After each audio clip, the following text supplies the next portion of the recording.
Hi guys, I'm Michael from the website FreeTreats.co.uk, the website where every day we give away prizes like free crisps, free chocolate, free coffee and free cash. Today I'm going to show you how to make a Krispy Kreme style donut that looks a little bit like this. To make these donuts you will need 7 grams of yeast, which you're going to dissolve in 30 millilitres of warm water. You're going to need 180 millilitres of lukewarm whole milk, so heat it up and then cool it down again. 60 grams of caster sugar, half a teaspoon of salt, 1 egg, 60 grams of shortening, which is essentially just posh butter. You'll find it near the butter in your supermarket, and 600 grams of plain flour. So first things first, you need to add the yeast to the warm water, stir it really well, and then add it into the bowl. On top of that, you're going to add 200 grams, so about a third of the flour, the caster sugar, the milk, the shortening, the salt, and the egg. Careful when you crack the egg, because you don't want to add the shell like I do there, and then need to take it out again. And give it a good old stir for a couple of minutes.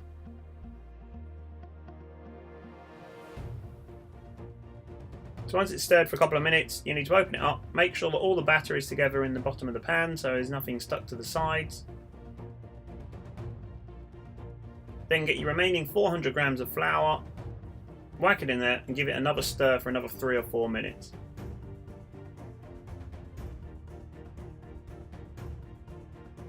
When it looks like that, it's pretty much ready. So at that stage you need to stop mixing it and cover the whole bowl with a nice clean tea towel and leave it for about an hour plus until it starts to rise and it looks more like dough. Then you want to gently pull the dough apart into small balls, massage them and put them into a donut tray, which is basically just a cupcake tray, but it's got a knob in the middle that you can use to make the hole. Press them into however many holes you've got in your donut tray. Make sure the hole pokes through the dough so that you get a ring donut, like so. Then turn it up in a baking tray, and if the mixture's gone right and they're floured enough, they should just pop out. Move them about so they're a bit more spaced. If voila, you have donuts almost ready to go. The batter should make 12. There's 12. So you have 12 donuts, which you then need to cover once again with a tea towel and let them rise for another 10-15 minutes.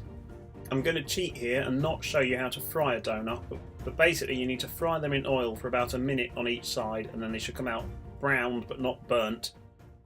To make the all-important Krispy Kreme style glaze, you need 75 grams of butter, which you melt. To that you add 225 grams of icing sugar. Stir that all down, cook it all together, and then add some water until it gets to the right sort of consistency. Then add a dash of vanilla essence, keep stirring it, keep heating it, and then it will eventually turn into something that looks a bit like that, with that kind of consistency, and you are ready to dip your donuts.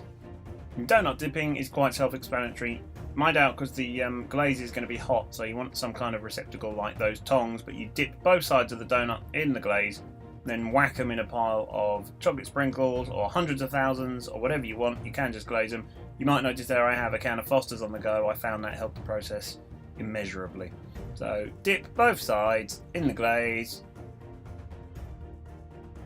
dunk in your topping of choice, should you choose to have one, like so, nod to the Foster's, and then just leave them to dry for a couple more minutes so the glaze sets, and you know what you've got then?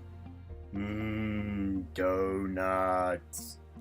There you go, hope you enjoyed that. It's pretty simple to do as long as you've got all the stuff you need and the patience of a saint, but they do come out quite well, and it will save you a little bit of money on the Krispy Kreme front as long as you've got all the equipment up front. I hope you make them, I hope you enjoy them, and if you do, please send me a photograph so I can see you enjoying them yourselves and that I know I'm not the only one here talking to myself. Good luck. Tune in next week when we'll be showing you how to make a Millie's cookie style cookie cake thing. Until then, have a great time and don't forget, all the best!